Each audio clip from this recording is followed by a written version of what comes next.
Hi there, I'm Romy. I paid for my sister's $850 graduation party, only to be told by security that I didn't belong there. That moment, it wasn't just a slap in the face.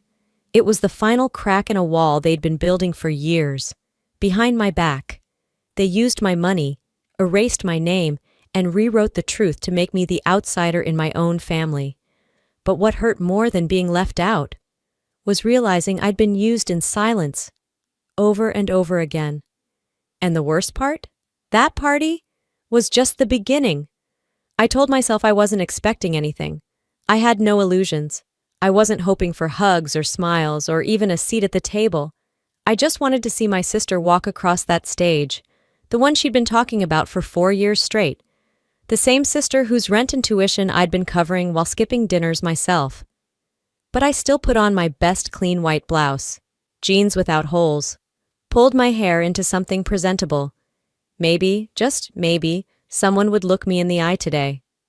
The sun had already dipped lower by the time I pulled up to the estate in Bloomington. It was one of those big houses with manicured hedges and a fountain out front. Real, look how well we're doing energy. Cars lined both sides of the street. My dad's old pickup was crooked near the driveway. Kaylee's Jeep gleamed like it had been detailed that morning. I didn't see Grandma and Grandpa's Civic. That was strange. They never missed family milestones, not even awkward ones. I walked up with my phone in hand, the screenshot of the invite page open. I hadn't been sent anything directly, of course. Just saw the event mentioned in a comment thread on my mom's Facebook. That's how I hear about most things family-related, by accident.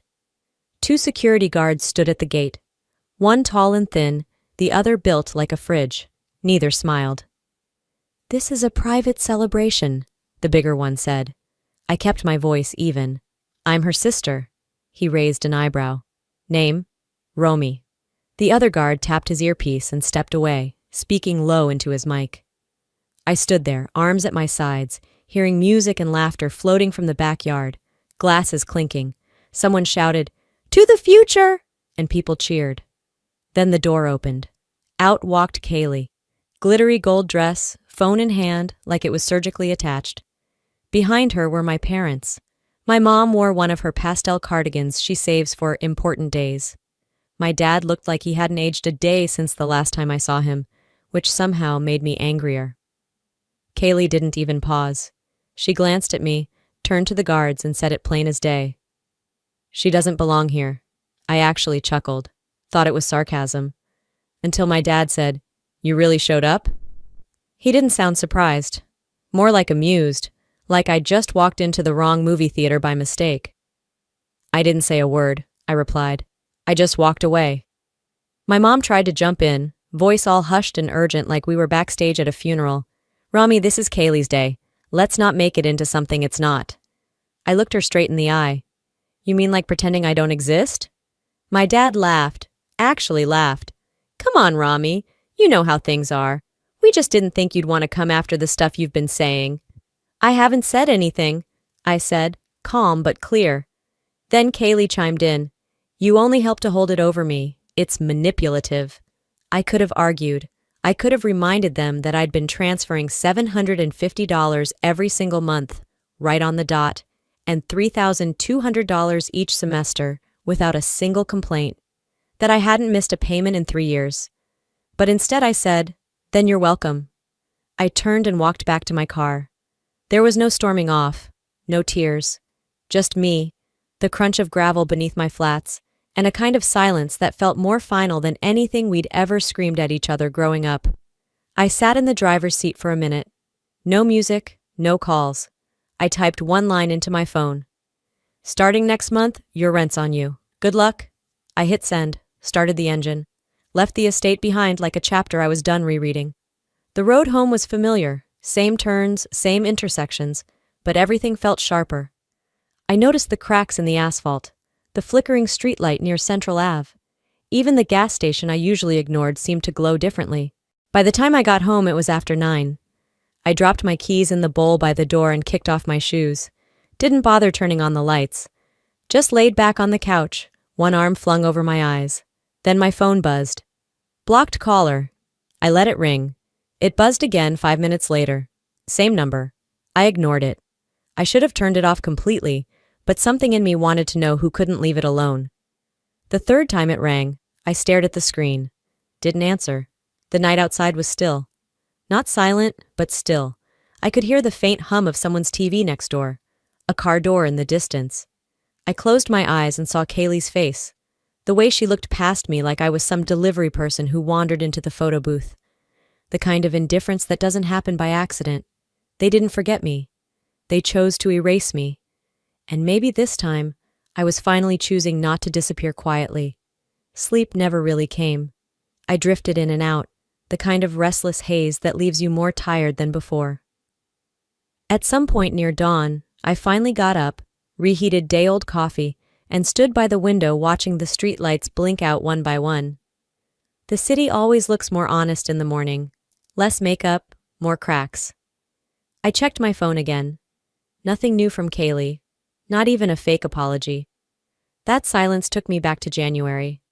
My birthday had landed on a Tuesday that year, buried under a blizzard that shut half the city down. I didn't expect a party. I didn't even expect cake. But I figured maybe I'd get a call, or one of those dry, emoji-laced texts my mom sends when she's trying to seem warm. Instead, I got a Facebook notification. Kaylee had gone out that night. Champagne flutes, sparklers on a dessert plate, group photos in a downtown bar.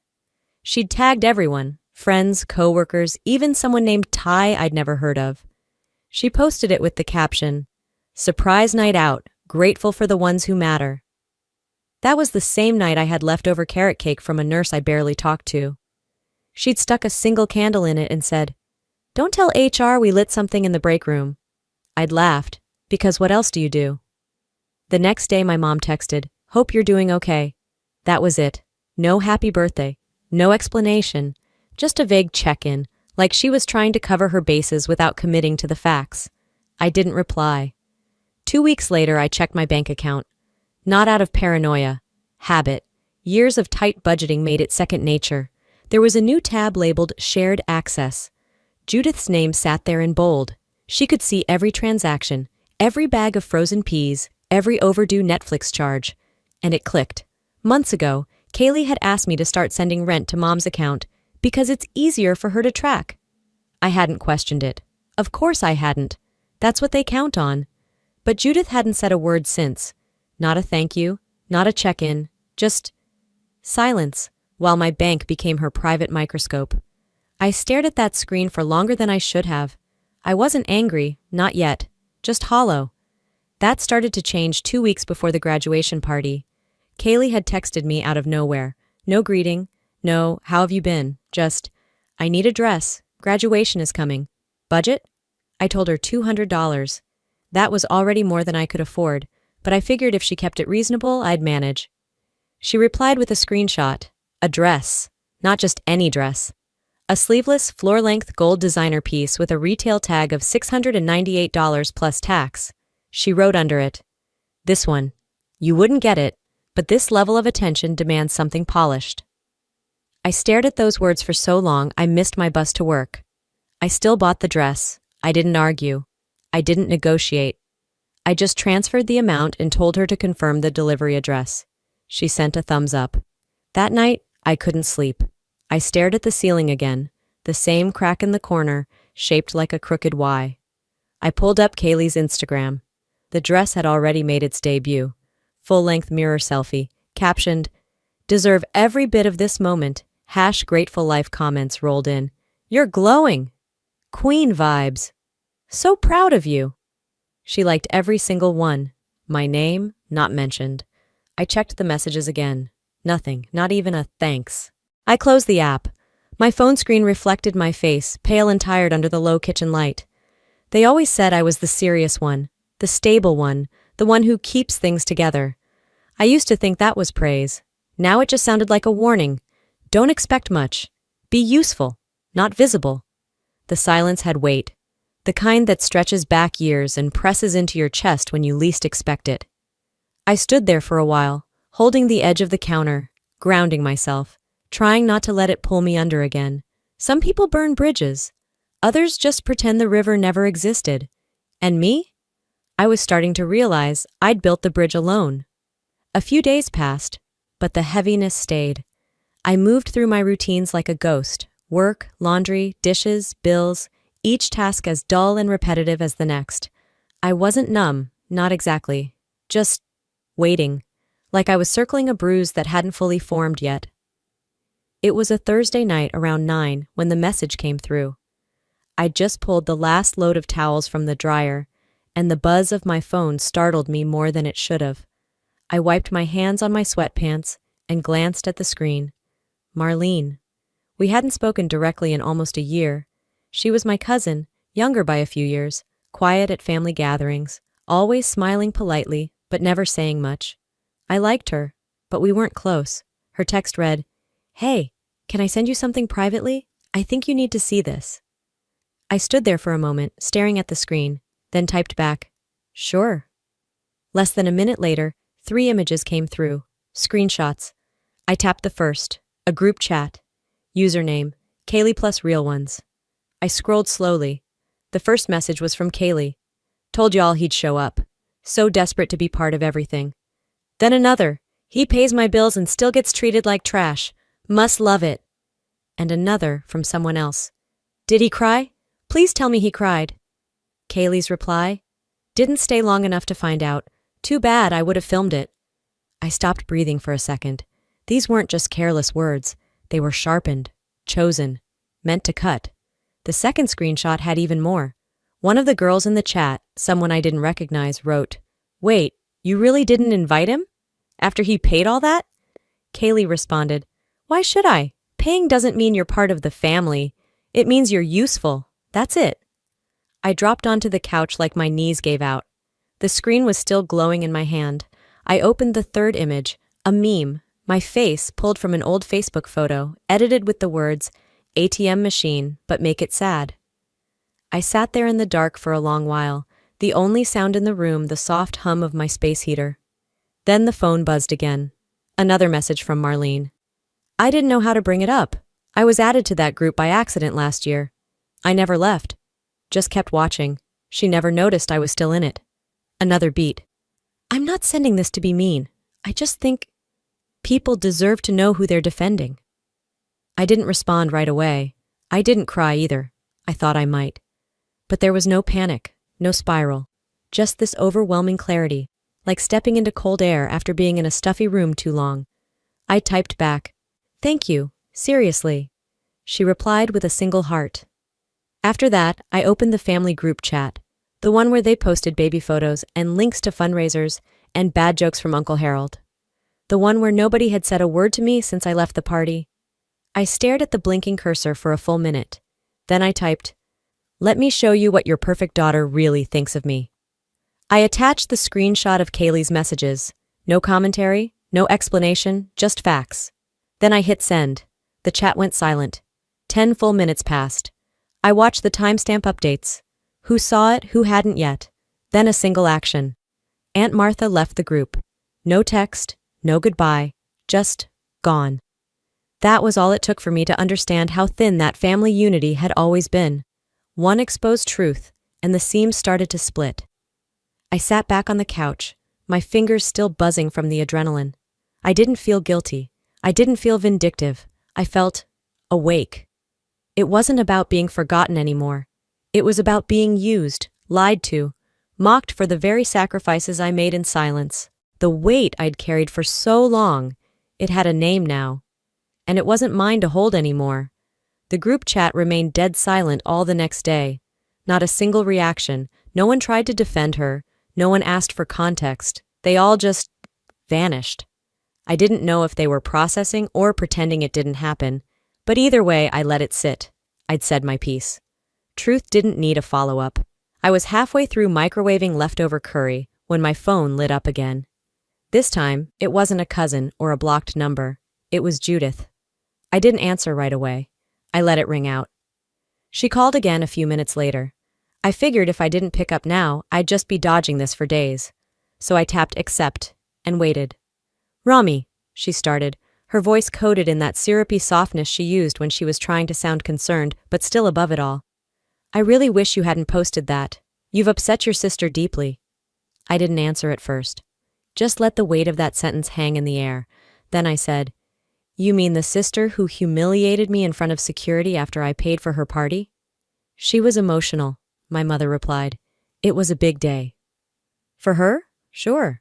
For me, it was the day I learned you'd rather pretend I didn't exist than risk 1 minute of discomfort. Judith sighed like she was the one exhausted by all this. Romy, we were trying to keep things peaceful. There was no need for all this drama. Peaceful for who exactly? Look, I don't know why you're bringing up every little thing. Your sister is younger, she's figuring things out. You should be the bigger person. I almost laughed. The bigger person. How many times had that been my role? The quiet one, the helper, the stable one, the ATM, never the person anyone defended. Let me ask you something, I said calmly. When did you last wish me a happy birthday? She paused. That hesitation said more than any apology would have. That's not fair, she said finally. You never said anything either. Because I was tired of keeping score, Mom. Then why start now? She asked, a little more sharply. Because now I know it wasn't forgetfulness. It was a choice. I hung up before she could reply. I wasn't going to spend another minute letting her twist this. A few hours later, as I was cleaning up the living room, I heard a knock. Not rushed, not angry, just steady. When I opened the door, Grandpa Harold was standing there, holding a small pink bakery box, and a look that told me he knew more than he was letting on. Got your favorites, he said, lifting the box slightly. Lemon poppy seed. He stepped in and sat down like it was the most natural thing in the world. We weren't invited, he said quietly, before I could ask. Your grandmother and I. We didn't know about the party until after. Judith said we'd cause a scene. Apparently, we complained too much. Complain about what? I asked, even though I already knew. Music, food, grandpa stories? You know, being alive? I shook my head, the sting behind my eyes sharp. She said Grandpa always talks too much and takes attention away from Kaylee. He didn't react, just opened the bakery box and pulled out a muffin. Well, I do talk a lot, he said, shrugging, but I talk about things that matter, things your parents don't want heard. We sat for a while. No TV, no distractions, just him, sipping coffee from a chipped mug, and me, trying not to let the grief leak out. Before he left, he looked at me with the kind of clarity that only comes from age and being done with sugarcoating. You're not crazy, he said. They've made you feel like you are, like wanting to be seen is selfish, but it's not. He squeezed my shoulder. Just don't lose yourself trying to keep people like them comfortable. When he left, I made another pot of coffee, not because I needed caffeine. I just needed something warm to hold on to. I stood at the sink, watching the steam rise. My phone sat on the counter, face down.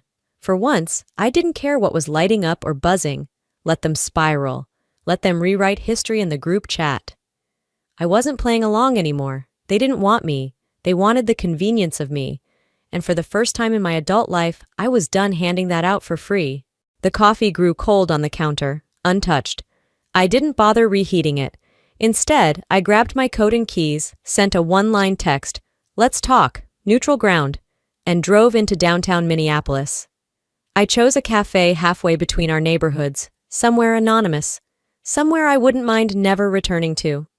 Kaylee showed up 10 minutes late, dressed in her best impression of casual elegance, expensive loungewear, a flawless blowout, and sunglasses she didn't bother taking off indoors. Really? I said, gesturing to the glasses.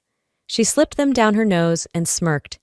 Migraine, she said, like it was a punchline only she got. We sat across from each other, the silence dragging until I spoke. I'm not here to scream. I'm not here to fix anything either. She crossed her legs, glanced at her phone. Then what? I'm here to warn you, I said. If you twist one more thing about me, if I catch you rewriting reality again, I won't stay quiet. Kaylee rolled her eyes. God, you're so dramatic. This isn't court. No, I said, but lies still have consequences. She leaned back, arms crossed. You've always had this persecution complex. I make a few posts, and suddenly I'm manipulating the narrative. Give me a break. You deleted my name, I said flatly. Everywhere, Even the thank you comment you wrote me a week before the party. Gone. She blinked once. It didn't fit the vibe. There it was, the truth casual as a shrug. And putting thanks to my mom's sacrifices on your school bio? That's not just forgetting, that's theft. She waved me off. Mom did help. She made sure the checks cleared. She made sure I paid her directly. I snapped. That's what she made sure of. Kaylee raised her hands like I was the one overreacting. Look, if it means that much to you, I'll add your name to something. But this storm you're kicking up, it's not a good look. I stood up. Neither is being a liar. She didn't follow me when I left. Didn't call out or text later. And I didn't expect her to. That evening, back in my apartment, I opened her public graduation page. School blog, student spotlight, an entire section of acknowledgments. There it was in bold. I owe everything to my mother. She sacrificed so much to help me get here. I stared at the screen long enough to memorize the curve of the font. There was no mention of the woman who gave up her own vacation fund, skipped dinners, said no to new shoes for 3 years just to keep her afloat. And then I checked Judith's Facebook, a brand new photo album, my graduate. Every picture of the party was curated to look like a Hallmark ad. Judith front and center, smiling beside Kaylee in that $700 gown. The captions were what hit hardest. She did it all herself, but I'm proud to have been her support system. Comments poured in. You're such a strong mom, Judith. So selfless of you to raise such a driven young woman. Not one single tag. Not one acknowledgement. I scrolled and scrolled until my fingers hurt, but I didn't see my name anywhere. I closed the browser, shut the laptop, let the weight of it settle. It wasn't just the erasure, it was the repackaging, the way my silence had been used as space for their lies to grow. But I didn't scream. I didn't comment. Not yet, because silence, it cuts both ways. And I was done letting mine shield people who weaponized it. I was going to show the truth, but not in a status update. Not in another argument over coffee. The next time, I'd let the world see who they really were, and I'd do it in a way they couldn't delete or recaption.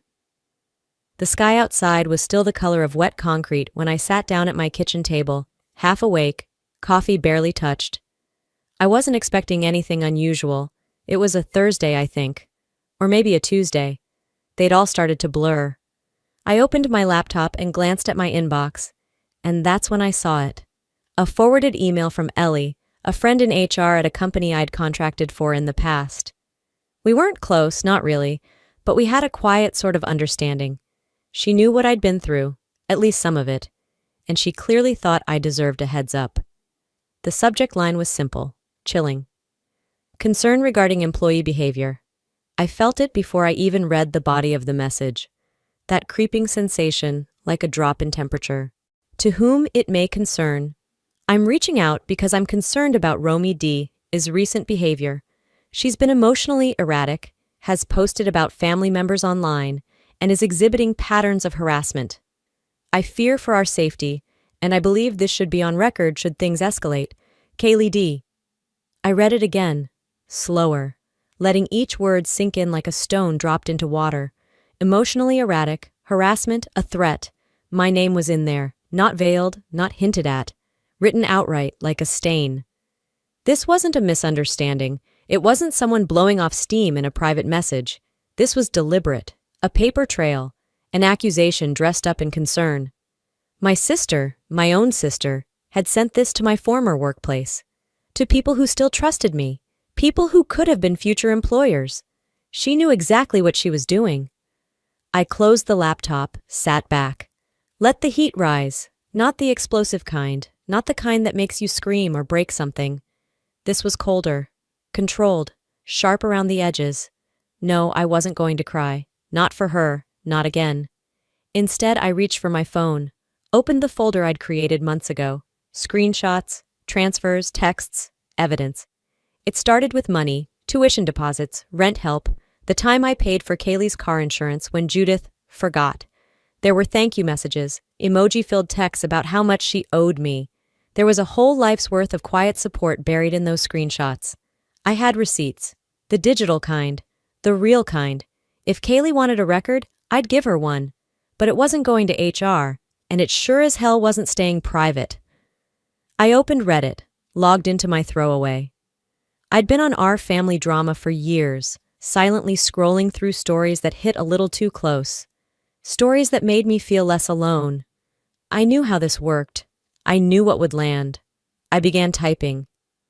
My sister tried to have me kicked out of the graduation party I paid for. Then she wrote to my job saying I was unstable. Here's what really happened. I laid it all out. No exaggeration, no name-calling, just the facts, the payment confirmations, the texts thanking me, the Venmo history, the emails, the screenshots of her public posts calling Judith a supermom, conveniently leaving out the person who'd fronted the costs when our dad dropped the ball. I wrote like I was filing a report. Calm, clear, chronological, and then I ended it with a single line. Silence protects abusers. I'm done being quiet. I hit post. Then I waited. The response didn't trickle in. It came like a wave. 1,000 upvotes in the first hour. Comments piling up, hundreds of them. By lunchtime, it was on the front page of the subreddit. By evening, people were messaging me privately. Strangers, kind strangers. Some angry, some heartbroken. All saying the same thing. You're not crazy. This happened to me too. This is emotional abuse. You're brave for speaking out. I didn't answer them all, just read, took a breath, sat with it. And then my phone rang. Kaylee. I let it go dark, then it buzzed again. A text from Judith. Take it down, now. You're hurting the family. I stared at it for a while. Not out of shock, but recognition. This was her pattern. When things got uncomfortable, when the illusion cracked, she'd pull rank. The family. As if that meant something when it was convenient. As if I hadn't been cut out of the picture for years. I typed back, You erased me for years. This is me reclaiming space. No reply. For the first time, I didn't care. Because this wasn't just about one graduation party or one email to HR. It was about years of being edited out, scrubbed clean from our family's narrative, the steady denial of my role, my support, my existence. I'd been the strong one, the quiet one, the one who didn't need anything. Turns out people don't see what they're determined to erase. But now, the story was out there. And this time, it wasn't being told by someone else. It wasn't revenge. It wasn't rage. It was something deeper. Truth. And it hit harder than I ever could. It never happens all at once. People don't just flip like a light switch. They drift. They recalibrate. They start pulling back in quiet ways. Less eye contact, shorter replies. The subtle delay when they're deciding whether to stand beside you or stay silent. You feel the shift long before anyone says anything. It's the slow unraveling that hurts the most. That's how I learned who had been quietly watching all along, who had their doubts but said nothing, who had already left me behind and just hadn't said it out loud yet. So when the knock came that morning, I wasn't expecting anyone, especially not them.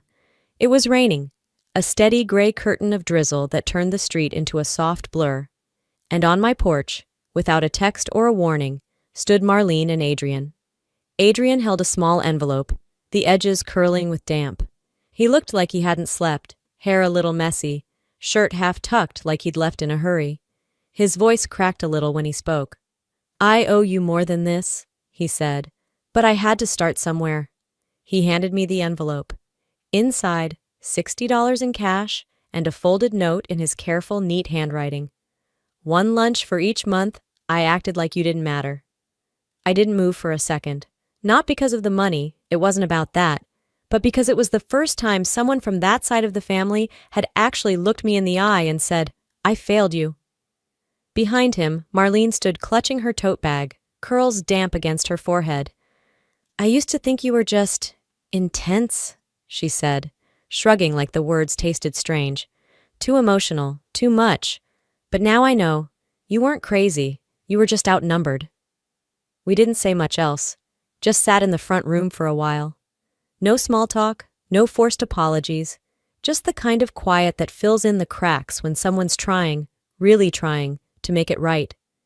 And honestly, that was enough, for now. Later that afternoon, my phone buzzed again. Another name I hadn't expected.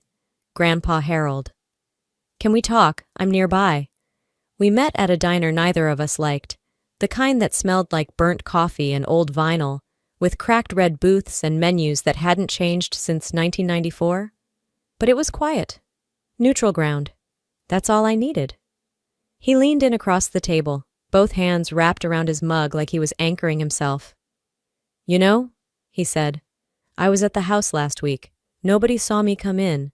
Judith and Walter were in the kitchen. I heard them talking about Kaylee, about how they spun the whole thing. He took a sip, eyes never leaving mine. They laughed, Romy, like it was funny, like what they did to you was just strategy. I didn't say a word. I just stared down at the cracked formica between us. Something about the pattern reminded me of veins under skin, fractured and fragile. They think people forget, he said, but I didn't, and now neither will anyone else. I nodded slowly. You used to say silence was power, I said. He nodded back. It is, until it starts protecting the wrong side. That night, another message. Instagram this time. A name I hadn't seen in years. Jamie, high school classmate, now married to one of Kaylee's friends.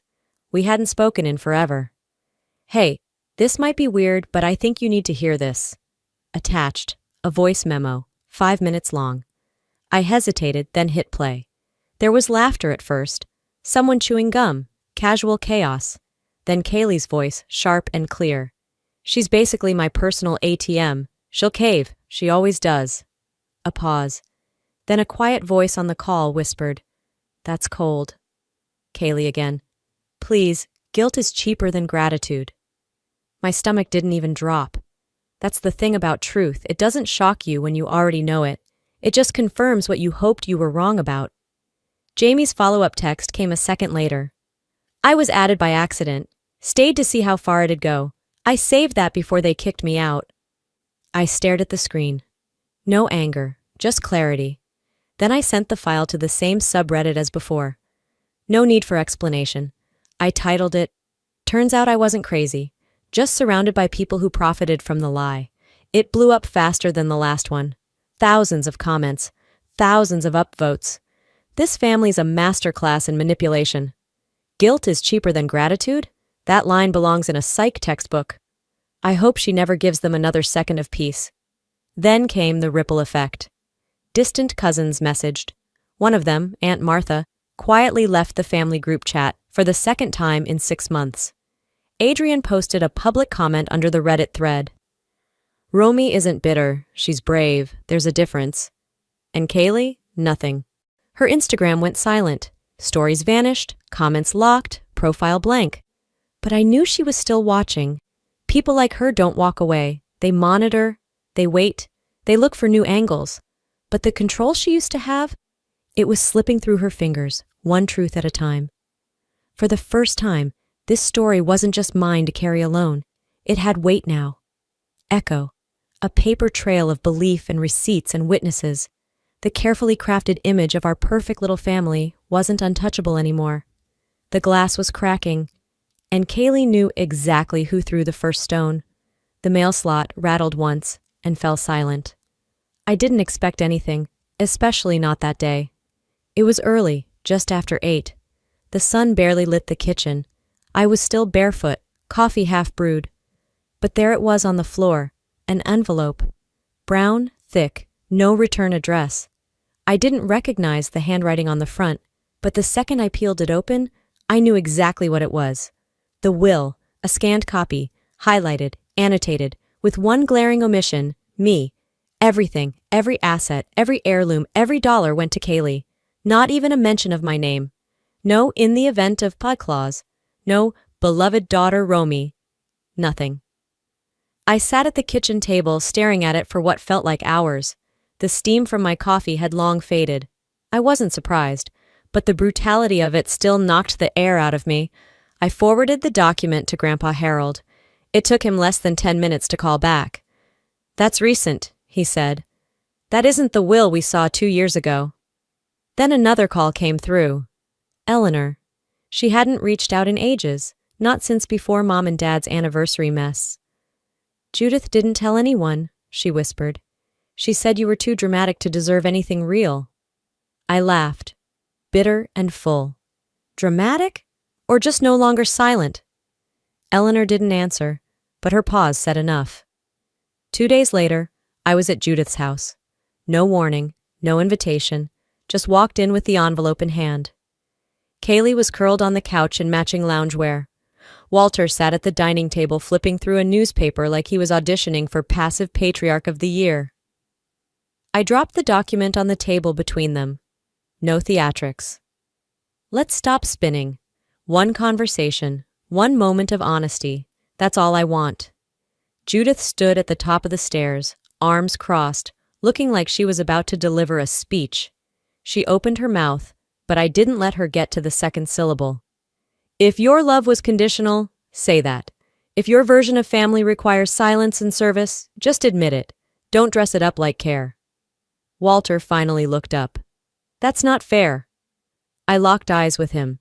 What's not fair is rewriting history and calling it healing. No one replied.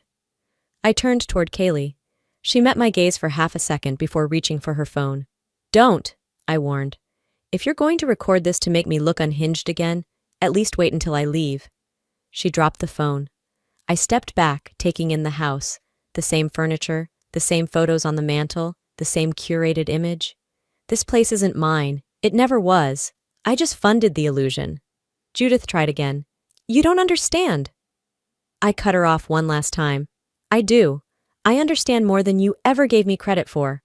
I left the house without another word. By the time I got home, I had already uploaded the will to the same Reddit thread. The caption was simple. Let's stop pretending this was ever about family. It was about ownership. Within hours, the comments were on fire. This is next-level manipulation. She gave them everything and got erased for it. Where do I send Romy flowers? That night, Kaylee deleted her Instagram. Judith's Facebook suddenly went private. Eleanor sent me a text. I didn't know. I really didn't. I believed her. Partially. But I wasn't in the business of making people feel better anymore. Not if it came at the cost of my own peace. Harold called that evening just to say, proud of you. I didn't cry. I just looked out the window, breathed in, and let the silence settle. Not heavy this time, but earned. The kind of quiet you get after telling your truth and watching it land. For the first time in a long time, I didn't feel like I was holding up a family. I was finally holding up myself. The sun rose a little differently that morning. Or maybe I just noticed it for the first time in a while. I drove through the city without the usual tension in my chest. No tight grip on the steering wheel, no mental rehearsals of conversations that would never go the way I hoped. 3 weeks had passed since everything cracked open, since I stopped trying to tape it all back together. Since I chose myself, not out of spite, but out of necessity. I parked outside the nonprofit office, a shared space with creaky floors and peeling paint. But it had windows that let the light in, and for the first time in years, I did too. Inside, my desk sat bare, no framed photos, no plants, just a clean surface waiting to be filled. I slid my laptop out of its sleeve and opened the calendar. The day was full, grant follow-ups, outreach emails, a Zoom call with a youth shelter director. And I was excited, not anxious, not dreading, just grounded. I had a title now, Director of Outreach, not assistant to anyone, not someone's second choice, no strings attached. The salary was modest, the schedule was flexible, the purpose, mine. I didn't hear from Kaylee anymore. Her profile was still private, no new content. Her silence was loud in its own way, but it no longer echoed inside me. My phone buzzed around lunchtime. Grandpa Harold, like clockwork. You eat yet? He asked. Not yet, about to. You working too hard? No harder than I want to. He laughed. That's new. We kept it short. We always did. But it was enough. Just knowing someone was still in my corner with no agenda attached. An hour later, Eleanor dropped by the office with a small container of muffins. No grand gestures, no explanations, just thought you might be too busy to grab something. I thanked her. She smiled, but I could see it. Her eyes had changed. Softer, more present. Maybe she'd seen enough now to stop pretending she never saw before. The thing is, no one ever said, I'm sorry. Not Judith, not Walter, not Kaylee, and I didn't expect them to. I no longer needed their words to validate my story. Their absence spoke louder anyway. Later that week, I got an email from a small liberal arts college downtown. They were hosting a panel on resilience and requested me as a speaker. "We've followed your posts," the message said. "Would you consider sharing your story? There are students who feel invisible within their own families." I stared at the screen for a long moment before replying, "Yes, I'd be honored." It wasn't about reliving the pain. It was about telling the truth where it mattered, giving language to people who still didn't know how to say, "That wasn't okay." On Friday, I stopped by the neighborhood cafe. My usual table by the window was open. I sat with my laptop, a muffin, and a second coffee for no one in particular. Just habit or hope. I scrolled past Kaylee's profile one more time, locked down tight. A few comments from strangers still lingered beneath old photos. Most were gone. I didn't type anything, didn't screenshot, didn't share. I just sat back and exhaled. It wasn't revenge I wanted, it was release. Some wounds don't get stitched up with apologies. Some heal in silence over time when you finally stop handing the scalpel to the people who cut you. That evening, as I walked back to my car, I passed by a glass window and caught my reflection. Not tired, not bitter, just whole. The kind of whole that doesn't beg to be believed. The kind that no longer needs proof. Harold called that night. We didn't talk about the family. We talked about tomatoes, his garden, the dog next door that kept digging holes under his fence. I laughed more than I thought I could. Before bed, I opened my journal. Not to write pain, just to write. Ideas for the panel. Names of women I wanted to invite. A quote I'd heard once and never forgotten. "You do not have to set yourself on fire to keep others warm." I underlined it twice. Then I closed the book, turned off the light, and slept with the window open. Because for the first time in a very long time, I wasn't afraid of what the morning might bring. You know, I used to think that keeping the peace meant keeping quiet. That loyalty was measured by how much pain you could swallow without flinching. That being the strong one meant disappearing behind everyone else's story. But here's what I've learned. Silence doesn't make you noble. It makes you invisible, and no one deserves to feel erased inside their own family. Speaking up isn't about revenge. It's about reclaiming your name, your truth, and your place in the world. It's about saying, "I was here, I mattered, and I won't let your version of me be the only one that exists." To anyone watching this who's ever felt dismissed, diminished, or written out, you are not alone. And you don't need a permission slip to matter. You don't have to scream to be powerful. Sometimes the quietest decisions, walking away, standing firm, choosing peace, make the loudest echoes. So let me ask you, have you ever had to choose between keeping the peace and keeping yourself? Or maybe you've watched someone else be mistreated and stayed quiet. Would you do it differently now? Leave a comment and tell me where you're from, or drop a 1 if this story struck a chord with you. And hey, if this video spoke to your heart, if it made you feel seen, or reminded you that you're not crazy for wanting more, please hit that subscribe button so you don't miss the next story. Because here, we don't just tell stories, we tell truths, and sometimes that's how healing begins.